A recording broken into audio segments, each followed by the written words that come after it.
नमस्कार। बिहार के विधानसभा चुनाव के बाद आपने वेबसाइट्स पर, टीवी चैनलों पर, सोशल मीडिया पर एक बहस देखी होगी। ये बहस इस बात की है कि असदुद्दीन ओवैसी, उनकी पार्टी एआईएमआईएम को जो सफलता मिली है वो सफलता से बीजेपी को फायदा हो सकता है। कांग्रेस उन्हें बीजेपी की बी टीम बताती है। तमाम सेक्युलर राजनीति का दावा करने वाले दल ओवैसी के आने से परेशान है। पश्चिम बंगाल में ममता बनर्जी परेशान है और उत्तर प्रदेश में, बिहार में जो कांग्रेस है, आरजेडी है, उनका यह आरोप है कि ओवैसी के आने से मुसलमान वोट चले गए और इस वजह से उनको सीमांचल में नुकसान हुआ। महागठबंधन सत्ता से दूर रह गया, सरकार नहीं बना सका। इसको लेकर बहुत सारे सवाल हैं और इस सारे सवालों पर मैं आपसे बात करूंगा। आप देख रहे हैं सत्यहिंदी.com। अपील मेरी आपसे वही है कि कॉर्पोरेट मीडिया के मुकाबले आजाद पत्रकारिता का समर्थन करें। सत्य हिंदी की सदस्यता योजना में शामिल हो। आर्थिक भुगतान का लिंक हमने डिस्क्रिप्शन में दिया हुआ है।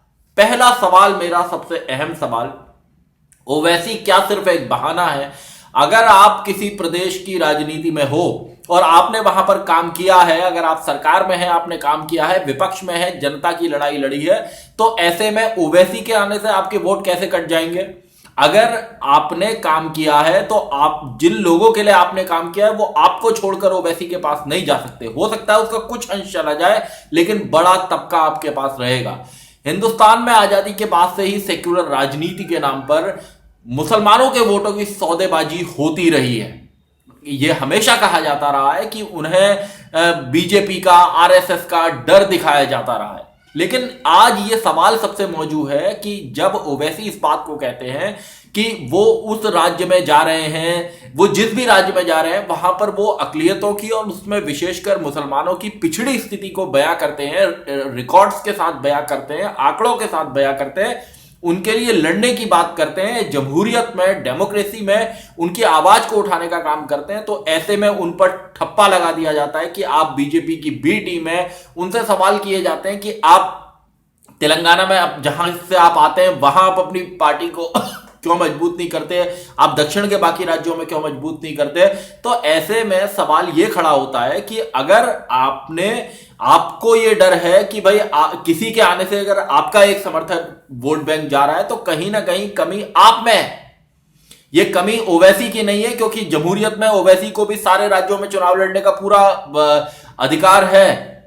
ये उनका आईनी हक है, वो चुनाव लड़ सकते हैं। लेकिन तमाम तरह की चर्चाएं हैं कि उनके आने से हिंदुत्व की राजनीति बढ़ जाएगी। मुनव्वर राणा एक बड़े शायर हैं, उनका बड़ा नाम है। उन्होंने कहा कि हम हिंदुस्तान में दूसरे जिन्ना को पैदा नहीं होने देंगे।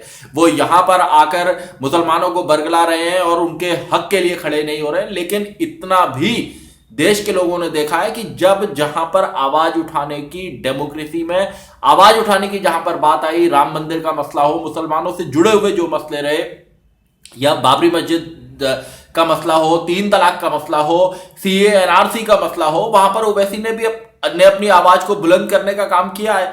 तो जो मुसलमान समाज है वो भी इस बात को देखता है कि भाई उनके जो मसाइल हैं, उनके मसाइल को कौन उठा सकता है। तो ऐसे में पूरे सारे मीडिया में इस बात का शोर खड़ा किया हुआ है कि भैया ओवैसी आ जाएंगे तो वो वहां पश्चिम बंगाल में ममता बनर्जी के वोट काट लेंगे, यहां कांग्रेस के वोट काट लेंगे। क्या किसी भी कौम के या किसी कम्युनिटी के वोटों पर किसी राजनीतिक दल का ठेका हो सकता है? क्या उसकी कोई हिस्सेदारी, कोई उसका दावा हो सकता है कि हिंदू वोट फला पार्टी को मिलेगा, हिंदू में इस जाति का वोट फला पार्टी को मिलेगा, हिंदुओं में इस जाति का वोट फला पार्टी को मिलेगा, या मुस्लिमों में इस बिरादरी का वोट इसको मिलेगा, अकलियतों में इस बिरादरी का वोट इसको मिलेगा? ऐसा नहीं हो सकता। और अगर ऐसा हो जाएगा तो फिर डेमोक्रेसी खत्म हो जाएगी। लेकिन दुर्भाग्य ये रहा है कि आज तक जो राजनीति है वो जाति और धर्म के आधार पर इस बात की रही है कि आपकी बिरादरी का इतना वोट, उसकी बिरादरी का इतना वोट। आखिर आदमी कब तक जाति, बिरादरी या किसी के डर के आधार पर वोट देगा?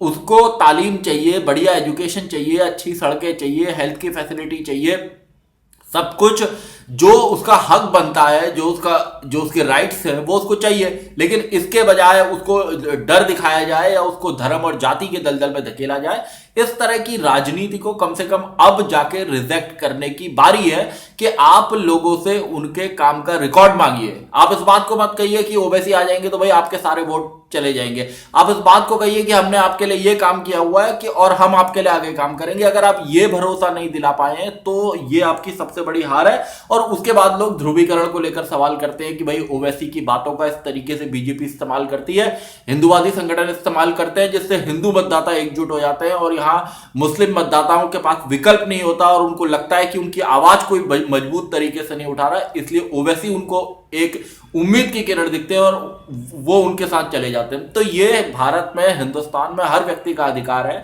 कि अगर उसे लगता है कि ये सामने सियासी नुमाइंदा उसकी बात को पुरजोर ढंग से उठा सकता है, उसके इश्यूज को समझ सकता है, एड्रेस कर सकता है, तो वो उसको वोट भी देगा, उसके साथ जुड़ेगा भी, उसके साथ अपना समर्थन भी जाहिर करेगा।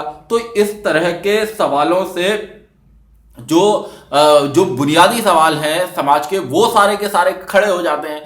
सच्चर कमेटी की जो रिपोर्ट आती है वो कहती है मुसलमानों की स्थिति बहुत खराब है। और वैसे भी जो मुस्लिम नुमाइंदे हैं या जो सेक्युलर जमात वाली पार्टियां हैं वो भी इस बात को कहती हैं कि जो मुसलमान हैं वो काफी पिछड़े हुए हैं। तो इसका भी जवाब इन दलों से मांगा जाना चाहिए कि इतने सालों में आखिर क्यों पिछड़े हुए हैं, आपने कहां कोई काम मजबूत काम क्यों नहीं किया, आपने एजुकेशन के लिए क्या काम किया। तो ये सारे सवाल बुनियादी सवाल हैं कि भाई किसी के आने से, किसी के जाने से हमारे वोट चले जा रहे हैं, किसी का किसी भी धर्म, जाति, कौम के वोटों पर ठेका नहीं हो सकता।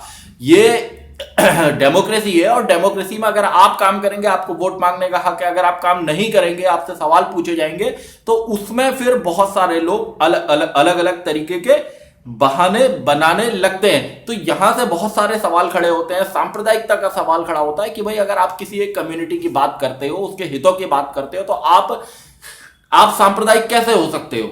ये अगर बहुत सारे लोग कहते हैं कि भाई AIMIM में तो मुसलमान शब्द जुड़ा हुआ है तो वो एक सांप्रदायिक पार्टी है, तो ऐसे में अगर मैं किसी और धर्म का नाम जुड़ा होगा तो वो उसको भी आप सांप्रदायिकता का तमगा देंगे।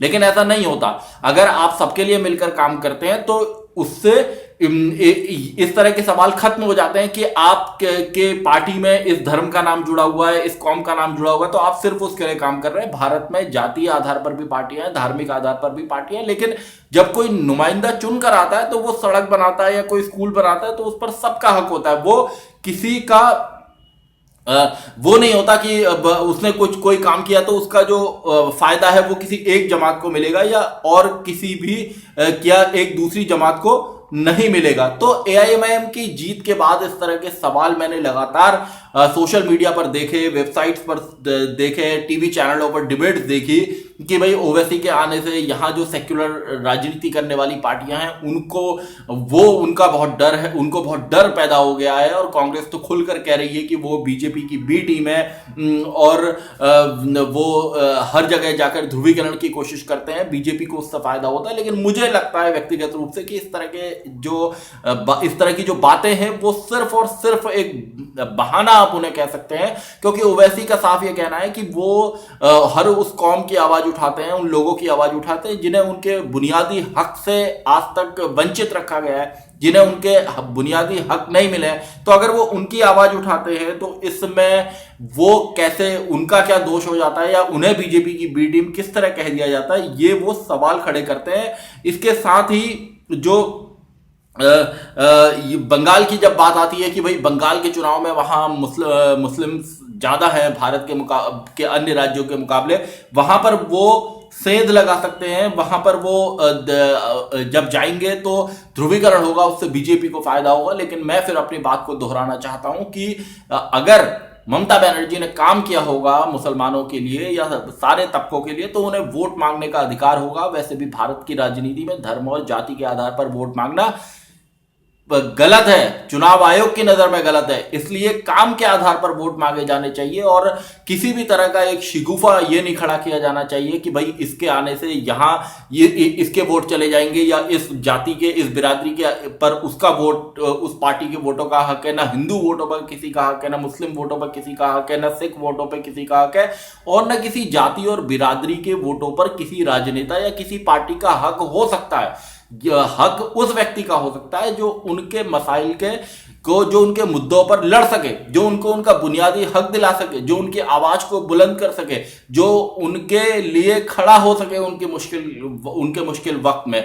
तो ऐसे मुद्दों पर बात होनी चाहिए जिससे कि आम आदमी का जो जीवन है, उसकी रोजमर्रा की जिंदगी है, वो खुशहाल हो। उसकी जो दुश्वारियां हैं, उसकी जो परेशानियां हैं, उनको हल करने के लिए सियासी नुमाइंदे अपनी आवाज उठाएं और धर्म और जाति के आधार पर किसी एक वर्ग का डर दिखाकर या किसी को जिन्ना बताकर या किसी को कुछ और बताकर इस तरह की राजनीति को भारत के लोगों को पूरी तरह से नकार देना चाहिए। और किसी भी तरह के वाद विवाद से दूर होकर बात स्पष्ट और सीधी ये होनी चाहिए कि अगर आप हमारी एजुकेशन के लिए, सड़कों के लिए, स्कूल के लिए, हमारे हेल्थ फैसिलिटीज के लिए, रोजगार के लिए, इन और जरूरी बातों के लिए काम कर सकते हो, राशन के लिए, इन सारी बातों के लिए काम कर सकते हो, तो हम आपको वोट देंगे। अदरवाइज ये जो राजनीतिक पैटर्न है कि इस धर्म का, इस जाति का, उसको ये बताना, उसको वो बताना, ये पूरी तरह बंद होना चाहिए। क्योंकि जब आप एक डेवलपमेंट की बात करते हो, विकास की बात करते हो, समावेशी विकास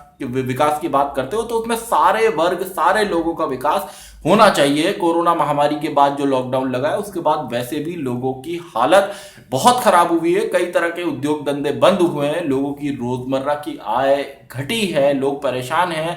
ऐसे में किसी भी तरह का जाति विजाति, धर्म, इसका विवाद खत्म होकर बात होनी चाहिए बुनियादी मुद्दों पर, एजुकेशन पर, स्कूल पर, सारे बुनियादी मसले जो एक आम आदमी के हैं उन पर बात होनी चाहिए। लोगों की गरीबी कैसे दूर हो, उनके चेहरे पर कैसे खुशी आए, इस पर बात होनी चाहिए, ना कि किसी तरह की ध्रुवीकरण की राजनीति पर। इसको भारत के लोगों को पूरी तरह से सिरे से नकारना चाहिए और इस तरह की बातें करने वाले दलों को भी खारिज कर देना चाहिए।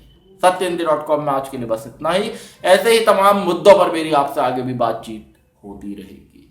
धन्यवाद। सत्य हिंदी के और वीडियोस को देखने के लिए हमारे YouTube चैनल को सब्सक्राइब करें और सीधे नोटिफिकेशन पाने के लिए बेल आइकन दबाएं।